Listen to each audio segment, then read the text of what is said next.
Welcome to Parenting Decoded, a podcast for practical approaches to parenting. I'm Mary Eschen. If you're a parent of kids between 2 and 10, maybe, you might have heard a bit of whining on your parenting journey. The drawn out, "Mom," or "I want it." It can drive even the most patient parent up a wall. But here's the good news. Whining is actually a communication problem, not a behavior problem. And today, we're going to tackle it head on with strategies that actually work. Let's dive in. First, let's understand what's happening. Kids whine because it works, or at least it has worked in the past.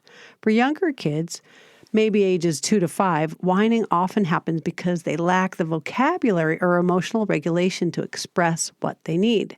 They're frustrated, tired, hungry, or overwhelmed, and whining is their go-to tool. For older kids, ages 6 to 10, whining becomes more strategic. They've learned that persistence, especially the annoying kind, sometimes gets results. Maybe you've said no snack before dinner, but after the 10th, please, you caved. Now they know whining gets results. The key insight here is that whining is a learned behavior, which means it can be unlearned. First of all, before we get to solutions, let's talk about what not to do, because these are common responses that parents give that actually wind up reinforcing whining. First, don't give in after saying no. This teaches kids that whining works. They just have to keep it up long enough. Don't whine back or mimic them sarcastically. It's tempting, but it models the exact behavior you're trying to stop. And lastly, don't ignore the need behind the whine. If your child is genuinely hungry, tired, or upset, the whining is a symptom, not the problem. So now what does work? Strategy number 1, name it and reframe it. When your child starts whining, calmly say, "I notice you're using your whining voice. I can't understand you when you talk like that. Can you try again with your regular voice?" For younger kids, you might model it. Instead of whining, can you say, "Mom, I'm hungry. May I have a snack?" This teaches them the language they need. Strategy 2, teach the asking voice. This works beautifully for kids 3 and up. When they're not whining, this is crucial, practice together. Say, "Let me hear your asking voice. How would you ask for something you want?" Praise them when they use it correctly.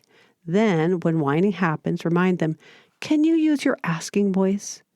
Kids respond well when they know exactly what you want instead of having to guess. Strategies 3 and 4.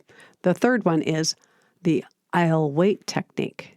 When whining starts, say calmly, "I'll be happy to listen when you use your regular voice." And then, this is the hard part, wait silently. Don't engage with the whining. The first few times, this may feel like forever, but kids quickly learn that whining doesn't get your attention. And strategy 4, address the underlying need proactively. Often whining spikes when kids are hungry or tired or bored, what I call the quote-unquote witching hour triggers.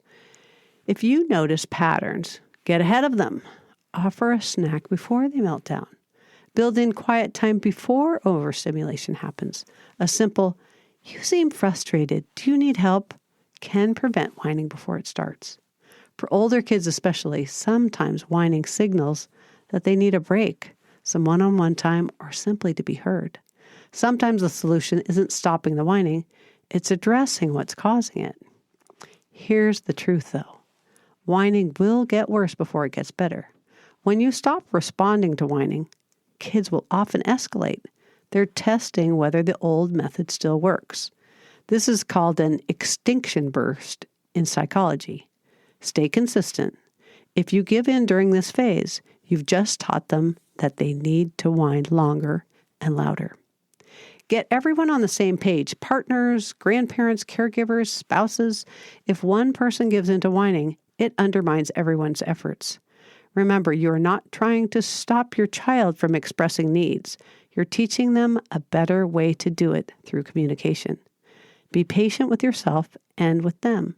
Change takes time, but with consistency, you'll start hearing less whining and more communication. Thanks for listening. I hope you found this helpful. There is a written copy on my blog as well in parentingdecoded.com. Please share this with another parent who needs it. Until next time, stay calm and parent on. Have a blessed rest of your day.